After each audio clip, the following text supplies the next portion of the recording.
Is your family farm's future uncertain? Silence may be the biggest risk of all. Discover how open conversations and gradual planning can secure your legacy and empower the next generation. Don't wait. Start the dialogue today. Learn more and download a transition planning checklist at fcc.ca/knowledge. I'm Shaun Haney, and this is RealAg on the Weekend.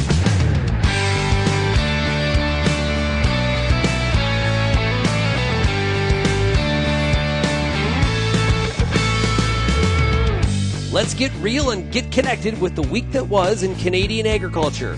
RealAg on the Weekend starts now. Welcome to RealAg on the Weekend. I'm your host, Shaun Haney of RealAgriculture.com. Hope you're having yourself a great couple days here as, here we are. We're at the completion of the first week of September. Really do appreciate you joining us here today. And, this is one of those weeks where a lot happened. Honestly, we do not, the hour we have here with each other is not enough time to cover all the things that happened. I highly encourage you to go to RealAgriculture.com and keep up to date on all things that are happening in the world of agriculture. Again, that website is RealAgriculture.com. And make sure you also check out the RealAg Radio podcast. If you love this show, you'll love that podcast as well. I'm going to do my best to really kind of sum this up and kind of give you some exposure to some of the things that happened. We're going to be talking today to Minister MacDonald, who is he joined Kelvin Heppner of RealAgriculture to talk about the announcement that was made on Friday regarding trying to provide some level of support for the canola industry as an example. So there's some biofuels wrapped into this. And so Kelvin had a chance to talk to Minister MacDonald before he boarded a flight. And we'll have that audio for you here today. We're also got a product spotlight with Denys of Maizex as they are entering the canola industry in Western Canada. So you're going to want to hear that. And then we've got some data for you from our Real Agri Studies Insights panel about grain movement and trade infrastructure. And this is what farmers think, what farmers are saying when it comes to how railways are performing, what is the state of our trade infrastructure from the farmer's perception standpoint. So lots to discuss there as well. Now, if you have any feedback on today's program, we'd love to hear from you. You can send me an email, shaney@realagriculture.com. You can also call the RealAg feedback line, 855-776-6147. Okay, let's get to some of the audio with Minister MacDonald, who joined Kelvin Heppner of RealAgriculture. Here it is. Prime Minister Mark Carney on Friday announced support for several sectors affected by tariffs, including agriculture, with Chinese tariffs still on Canadian canola, peas, pork, and seafood. And joining us here on Real Agriculture and RealAg Radio, we're now pleased to have Canada's Minister of Agriculture and Agri-Food, Minister Heath MacDonald. Minister, thanks for taking the time to join us once again. Thanks, Kelvin. It's great to be here. Can you fill us in on the decision? I guess several measures here that are relevant for agriculture. There's an increase to the interest-free portion of cash advances. There's new incentives for biodiesel production domestically, as well as increased investment in agri-marketing. Can you take us through the decision to implement these different policies and how you see them helping the canola sector through this time? Well, I think they've been hit pretty hard with the Chinese tariffs. So we've been talking about this a little while and talking to farmers, obviously, talking to the canola associations and the ministers, obviously. So we felt that, timing, we need to do something. And it's a start, Calvin. It's not the end. It's a start to where we are right now at the present time. I've been in this job a little over 100 days and, up until the last month or so, no one wanted to talk about biofuels. And now we're talking about biofuels and we're looking to the future for them. So I was pretty happy with that decision and being able to be a part of it. So I know how important it is to the future of canola, and we want to make sure that we do everything possible domestically to enhance the market. So it's a good day. It's not the end, but it's a good day. Can you provide any detail in terms of that incentive program? What it might look like? I know it's a 2-year timeline, and there's talk about amending the clean fuel regulations down the road. What type of changes is the government looking at making there? Well, basically, it has to go through NRCan and ECCC, and it's a 2-year biofuel production incentive to support renewable diesel and biodiesel. So it's a little over 370 million. And then following on that curtail, we'll do the amendment to the CFR to support domestic biofuel producers. The latter will take likely a little longer, and I'm not saying 2 years, but it'll take a few months just to make sure, because it's a legislative process that we have to go through. But we will ensure that we, consult with industry and sector, those involved, to make sure that everything is going in the appropriate direction. So we'll be able to do some technical presentations to industry, I hope, in the near future through NRCan and ECCC. But look, it's something that has been talked about for a number of years, and I think we're seeing a prime minister that's being pretty aggressive and wants an economic lens put on everything, and this is part of it, and he gets it. Do you see domestic biofuel production, especially in the kind of the renewable diesel, biodiesel space, as a potential long-term demand driver for Canadian agriculture? In the past, we've maybe focused more on exports. The U.S. government has maybe focused more on biofuels than what we have in Canada. Do you see increased need for biofuels to be part of the Canadian agriculture demand picture? I think, look, it's part of the agriculture value chain, and I think it will. And I think it's important that we diversify a little bit, and I guess, as the old saying is, control what you can control. So I think this is part of that process, and we need to do everything we can. Look, if you want to have the fastest growing economy, as I said several times before, and I've said this to Shaun and the G7, and this is what the Prime Minister wants, agriculture is going to have to play a significant part in that. And I believe today, and I'll say this to you, but the announcement was held in an aerospace building today in Mississauga with hundreds of people there, and front and center on the conversation was agriculture. And, at first I thought, why the heck are we announcing this in this facility? But the more I thought about it, Kelvin, I said, this is exactly what agriculture needs, to be exposed to these individuals, to walk through a grocery store and pick, things off the shelves that expect it to be there. This is perfect. They get to see and hear front and center how important agriculture is to this country. So it was kind of an interesting day, but pretty rewarding at the end of it. And yes, I agree that domestically we need to do more. We're listening to the audio of an interview done on Friday afternoon. Kelvin Heppner of RealAgriculture with Minister Heath MacDonald, the Minister of Agriculture and Agri-Food, I should say. I'm not sure if I introduced that at the beginning. But we've got more audio from that interview coming up after the break. But I just want to say that time is going to tell on whether or not they're doing enough to enhance and encourage the Canadian biofuel industry and the use of canola in things like renewable diesel and SAF. And we have a whole argument about the CFR and the clean fuel regulation and how that needs to be structured going forward. Does it need to be altered in massive ways? But when you look at the idea of diversifying away from China, biofuels is one of the pathways to that.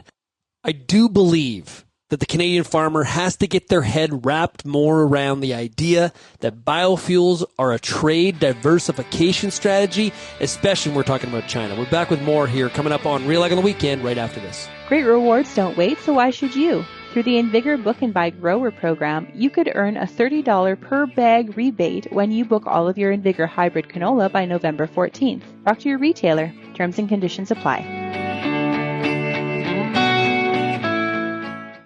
If you're serious about agriculture, RealAg's got you covered. For over 10 years, we've listened to and shared what producers have to say about everything from policy to agronomy from coast to coast. Keep up with the latest in Canadian agriculture at RealAgriculture.com through daily newsletters and check out our YouTube channel. Thanks for joining us in the RealAg community as we continue to cover and serve North American agriculture. Hi, I'm Bernard Tobin, host of the Soybean School on RealAgriculture.com. Throughout the year, on the Soybean School, we'll bring you timely agronomic video content from planting to harvest, from the latest agronomic research to the latest in production technology. Check out our massive video library on YouTube, RealAgriculture.com, or download the audio podcast versions wherever you get your podcasts. The Soybean School is brought to you by Maizex Seeds and Lalamon Plant Care. If you're involved in the agriculture industry, it's important to stay informed on all the latest issues affecting your business. At RealAgriculture.com, we offer fast, reliable news, information, and insights to help you keep on top of all of the latest in Canadian agriculture. Visit RealAgriculture.com and sign up for our free daily newsletter covering everything from news, agronomy, animal agriculture, and much more. Visit RealAgriculture.com/subscribe today. You're listening to Real Ag on the Weekend. I'm your host, Shaun Haney of RealAgriculture.com. We've been listening to audio from an interview from Friday that Kelvin Heppner of Real Agriculture did with the Minister of Agriculture and Agri-Food, Mr. Heath MacDonald. Let's continue that conversation. Do you see the amendments to the Clean Fuel Regulation putting more of an onus on driving domestic demand, not just on reducing greenhouse gas emissions, that there's a domestic production incentive built into it as well? Yeah, certainly. I mean, it's, the amendments to the CFR are obviously to support the domestic biofuel producers and their feedstocks, and that includes canola. So, the amendments could target potentially fraudulent UCO. So I think this is all coming together, and I think, there's going to be more consultation, obviously, and technical reviews, but I think it's a real opportunity for us. And I think, at the end of the day, I think we're going to be better off for it.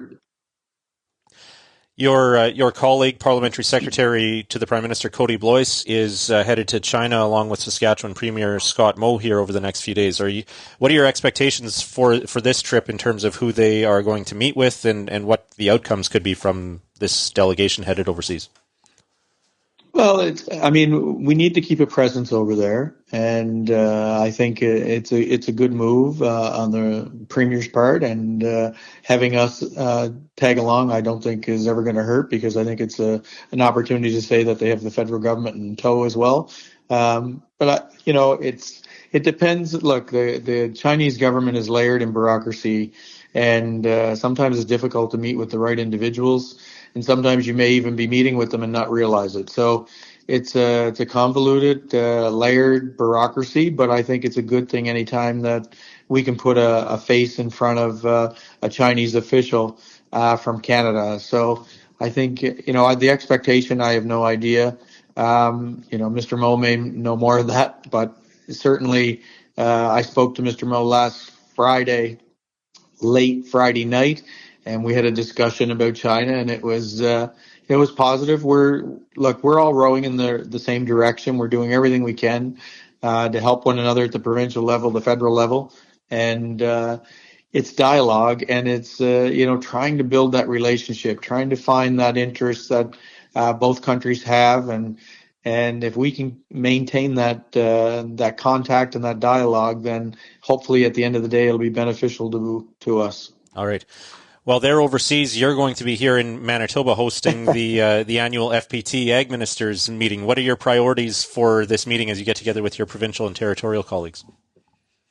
Well, I think, we have regional differences across this country, and I know, trade has taken up a lot of time and energy, obviously, but we can't forget about the other sectors either. And I think we need to make sure that we stay focused not just on the trade tariff issues, but the other sectors that are competing for our time in that. So hearing from the ministers firsthand, that's usually what you get. It's their regions. And so I'm there to listen and hopefully thereafter act. And that's, part and parcel of what we're dealing with today.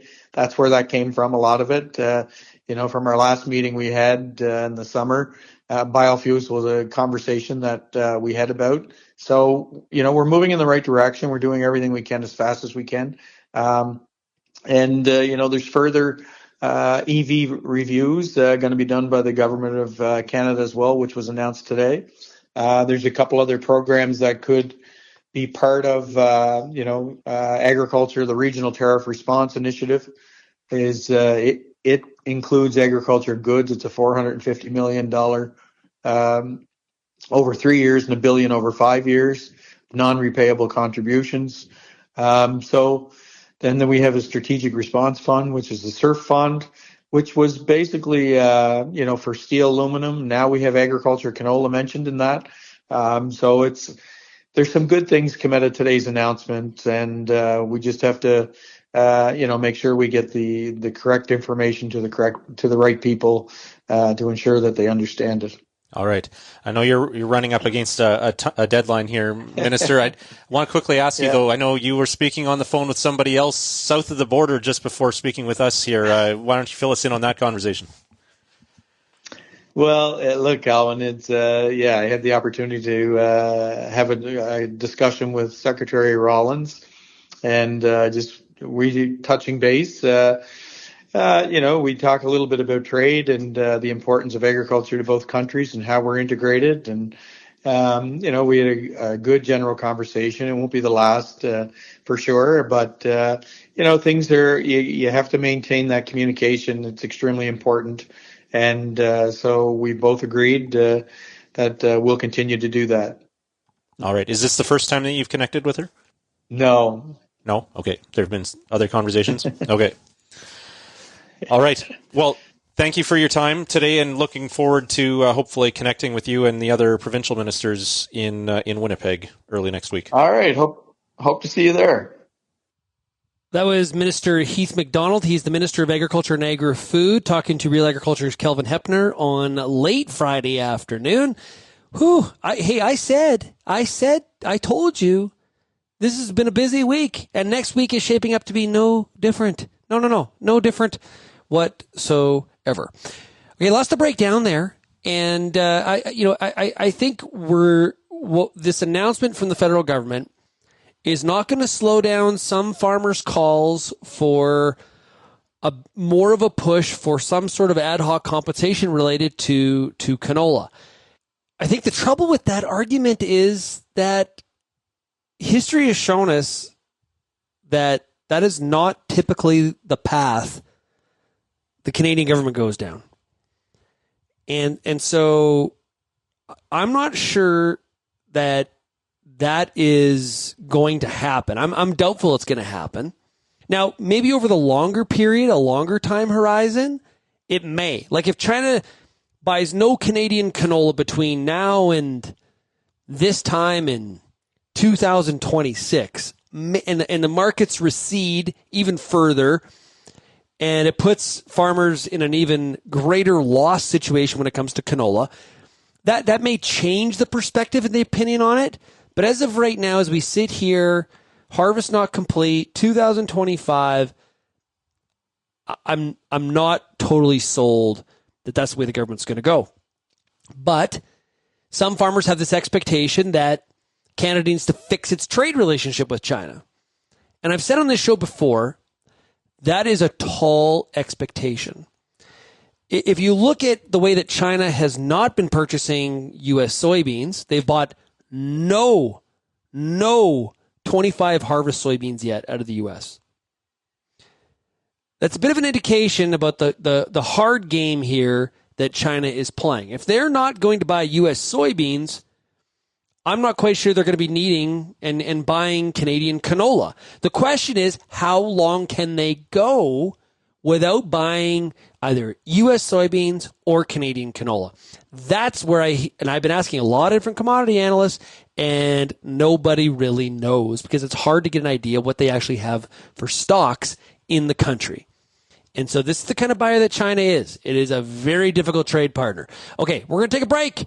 When we come back, we're going to dig in here a little bit with Maizex and their launch of canola in Western Canada right after this. Crush it with Maizex canola. Maizex Seeds is 100% focused on Canadian farmers. Your source for high-performance grain, silage, and grazing corn, as well as soybeans and, new for 2026, canola. Visit Maizex.com to find your local Maizex representative.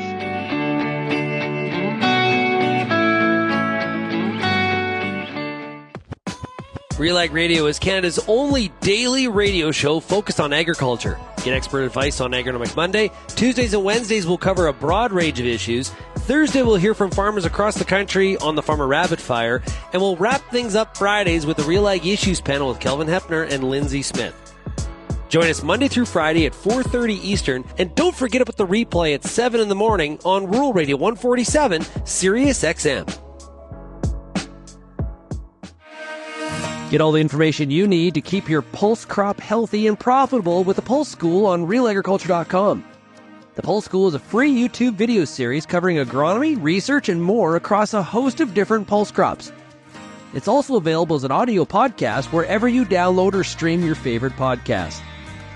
Check us out on YouTube or visit RealAgriculture.com. The Pulse School, brought to you by BSF Canada.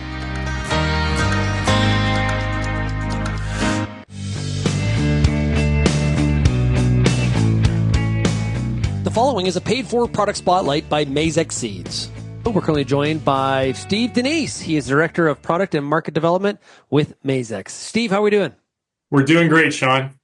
So Maizex, very famous for great corn hybrids, soybean varieties, but also now entering the market here for the 2026 growing season, canola. Steve, why? Why canola? That's a good question. So, you know what? We've been working on this a few years, and we saw a real opportunity at Maizex to provide farmers with an alternative option to what's in the market today, and driven by, a farmer-owned Canadian company, and where our sole focus is Canadian farmers. And so when you looked at the size and the scope of the canola business, and based on, some of the research we did, there was an opportunity for another company to come on the market to give farmers some additional choice. And I'll add, Shaun, if it's very interesting in that the framework of the canola market in Western Canada today is very similar to the framework that we saw in the seed corn industry when Maizex started selling seed corn, close to 30 years ago. And at that point, too, people said, why are you entering this business? And we said, because we think farmers want a choice. And that worked, that turned out to be a solid statement with results that followed, just based on offering farmers good performing genetics and traits. And I was just going to ask you, okay, so there obviously is competition in this space. You see an opportunity here. What differentiates Maizex from what is currently available in the canola market in Western Canada? Well, we think we can offer performance and an alternative approach to the market, Shaun, when we compare ourselves to some of the major players. We're going to be able to offer trait and germplasm flexibility to better focus what we see as yield potential on a field-by-field basis. And we're also working with a very focused dealer network to position Maizex canola for success on their customers' farms for 2026 and beyond. And so you're not going to see Maizex at every retail location across the West. You're going to see it with folks that want to support our business, want to give their customers a new choice in the market. And we're going to see how that goes. But based on the feedback we've gotten so far, we've been very well received. Yeah, we were talking during the commercial break. There's been a lot of interest in Maizex entering the canola market and some really positive feedback as well. And so let's talk about those. Let's talk about the products. Let's talk about the canola hybrids that are available for 26. Right on. Well, we've got two high performance hybrids that we're offering for 26. So, and just as a background, as we launch hybrids into the market, the numbering system. So our first number in our hybrid is either a 4, 5, or 6 based on maturity level. So either early, mid, late. And then the second will be a trait identifier. So we've got a 1 for Liberty Link and a 2 for TrueFlex. So our first hybrid we're launching is a mid-maturity TrueFlex hybrid called MC5230. TF just looks excellent from a yield perspective, excellent blackleg resistance. It's got a source A for clubroot, and we've got a very good, excellent pod shatter score, which is increasingly important to farmers in terms of being able to direct cut. And this hybrid in the plots that I've looked at in my travels across the West this summer has just looked awesome, and we expect to see good results on that again this year. Second one we've got is a mid-maturity Liberty hybrid named MC5126LL. Again, really solid, good, excellent yield scores. it's got a good disease package with resistance to 13 clubroot pathotypes. It would not have quite the same, quite as high as a pod shatter score as our 5230, but certainly for an early or to a mid-harvest timing, we feel that we've got a good pod shatter score from that perspective to launch in on the Liberty front. But the disease package is really second to none. Yeah, and you mentioned this, the hybrids aren't going to be available at every retail across Western Canada, but select retails. Are those retails that are currently offering, for example, Maizex corn to the market? Or how do I find the retails? Yeah, you can visit Maizex.com, but we will be working with our folks that are offering corn today, and they'll be positioning canola. And then we've got parts of the prairies, obviously, where corn is not present or present in a very small form. And in those areas, we'll be working with some folks, and we're also looking for distribution in some areas where we don't have coverage today. So. Yeah, great stuff. So if maybe some of the retailers out there that are listening that are interested, that you can also contact Steve. Not just 100%. Yeah, not just the farmers looking for the hybrids. So, Steve, again, if somebody wants more information, where do they go?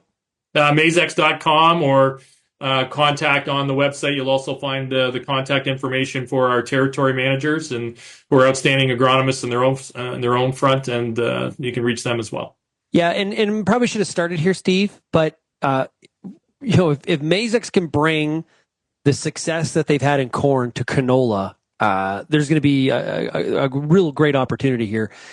For some of the people who aren't familiar with Maizex, just talk about some of the stuff you're doing in corn and soybeans.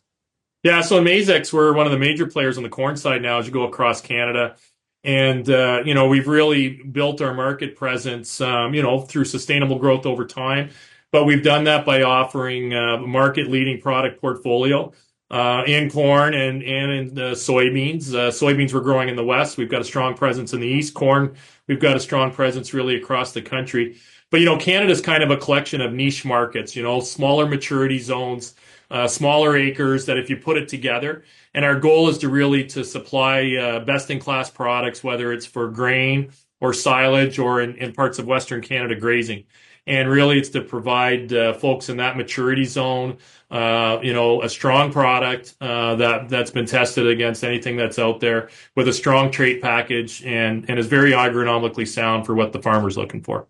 Great stuff. Steve, thanks a lot for joining us here today for this product spotlight. Appreciate the opportunity. That was Steve Denys of Maizex. It's great to see another entrant into the canola game in Western Canada. I think it's a great opportunity. There's a lot of struggles right now when it comes to, the marketing of canola, but we know this, over the long term, canola presents a massive opportunity for the Western Canadian farmer, whether that's for food use. The meal is important when it comes to livestock. You look at the opportunity that's out there for renewable diesel and sustainable aviation fuel. And if SAF actually comes to fruition, wow. So it's great to see another genetic provider in the marketplace. Hey, I want to get your feedback. I didn't mention this earlier. I want to get your feedback on what the government has announced here and what you think that Canada needs to be doing when it comes to resolving this situation with China and how the American point of this weaves in as well as it always does. We have this triangle between Canada, China, and the U.S. in this complex situation. Is the Canadian government doing enough to recognize some of the issues that have been created for the canola grower? Could they do more? What would you like to see them do? I really would like to hear from you out there in the RealAg on the Weekend audience. You can do that by sending me an email, shaney@realagriculture.com. You can also call that RealAg feedback line, 855-776-6147. Okay, when we come back here on RealAg on the Weekend, we're going to dig in on what farmers think about Canada's trade infrastructure and how the railways have performed over time. Interesting data there for sure. We'll be right back right after this. Don't miss out on any of the content that RealAgriculture.com publishes. Whether you're looking for agronomy, current events, or industry news, our daily newsletters bring you the most current information every morning. Visit RealAgriculture.com/subscribe.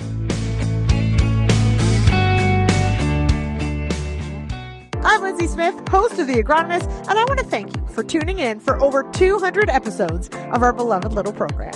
Join me Monday nights, 8 p.m. Eastern on YouTube for our live and interactive agronomy Q&A. Each week, our guest panel will handle some of your toughest agronomic questions live, streaming on YouTube, Facebook, X, and RealAgriculture.com. Tune in Monday nights or go to realagriculture.com/agronomist and sign up for our email notifications and don't miss an episode. The Canola School on RealAgriculture.com is a video series that showcases the latest in canola research and production agronomy. Learn from some of the best at your own pace through quick and timely producer-focused videos available on our YouTube channel. The Canola School on RealAgriculture.com is the quickest way to keep up to date on all the latest in canola production. Boost your canola IQ with the Canola School, brought to you by BASF, and visit canolaschool.com.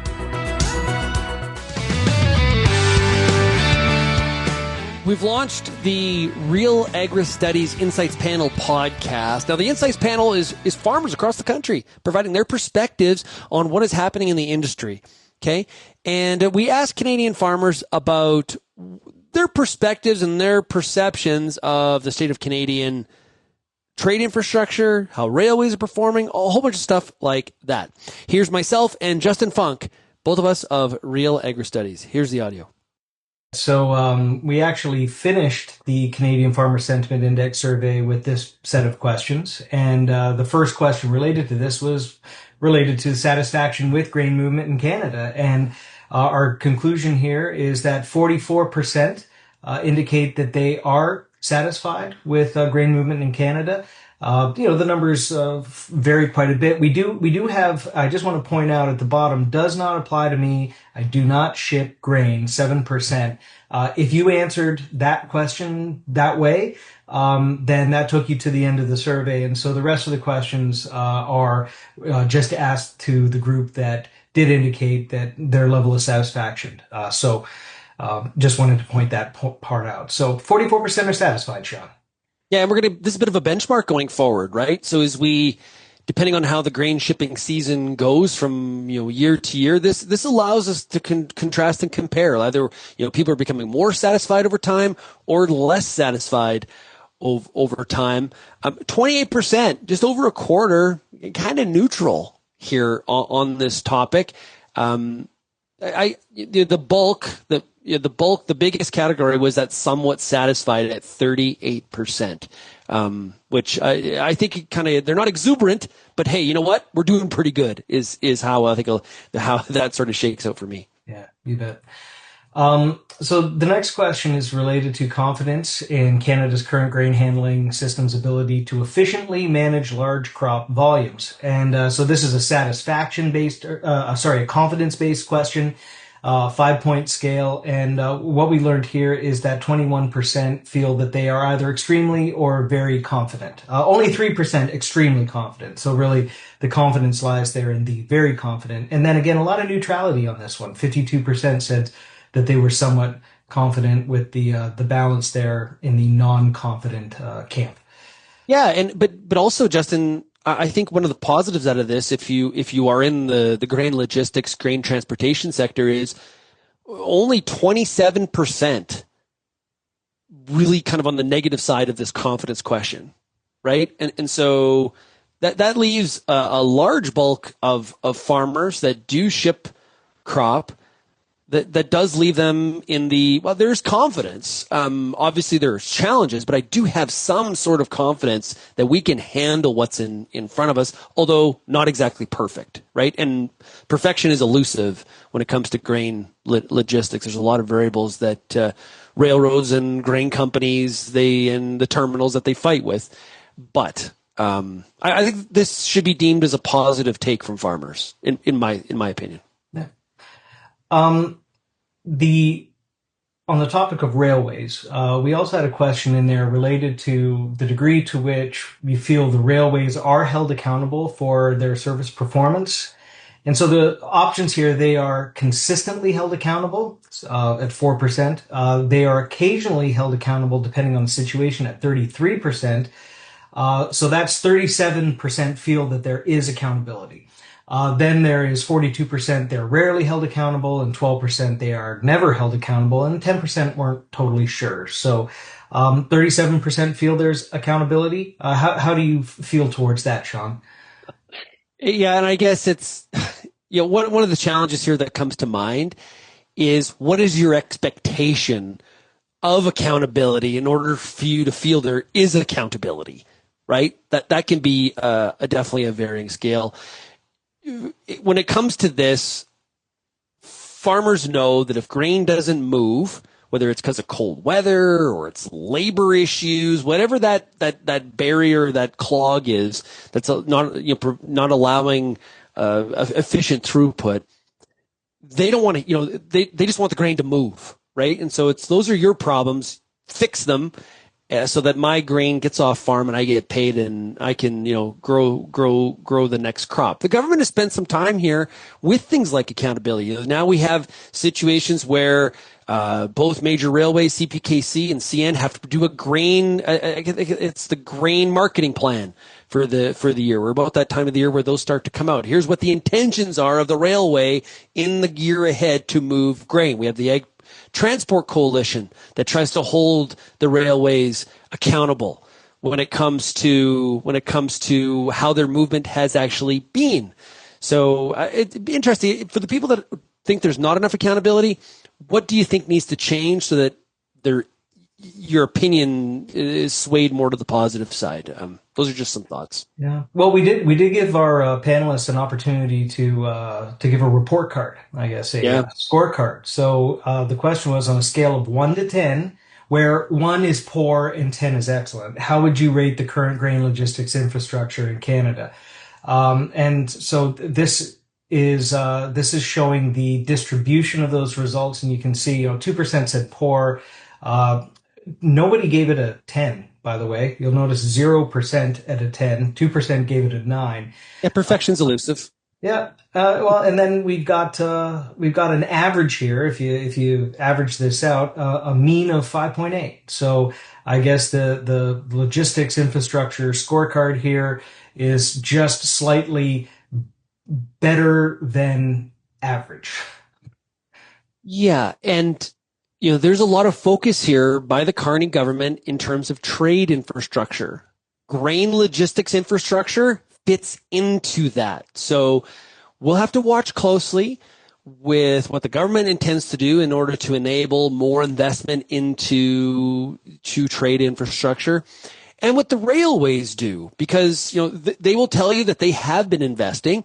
Farmers are always wanting to see more. We're always going to have that natural imbalance there when it comes to grain companies, railways, and what farmers think. We're also seeing a lot of consolidation in the railway sector as well, which also creates some change going forward. Of course, CPKC, that big North American merger, and now we also have Norfolk Southern and Union Pacific in the U.S. So we've got some consolidation happening as well. This 5.8 gives us an opportunity to maybe ask this question in a year or so and find out if we've moved more to the positive or maybe slid to the negative, and probably how the 2025-26 grain transportation year goes will have definitely an impact on that mean. That's myself and Justin Funk. If you are interested in finding out more about Real Agri Studies, which is our market research arm, encourage you to go to realagristudies.com. If you're a farmer out there, a rancher, and you're not participating in our insights panel, we don't send you a ton of surveys. It's like one a month, maybe. You can do that by signing up at realagristudies.com. Always trying to share the perspectives and thoughts and insights. And really, it allows the farmer to speak with one voice. Now, it's not a consolidated singular voice, but it gives us the perspective on what certain components of the industry, how they are feeling about certain things. So it really sheds some quantitative light on what the farmer is experiencing and what they are thinking. If you have any feedback, send me an email, shaney@realagriculture.com. Thank you so much for joining us here. Make sure you do check out realagriculture.com here.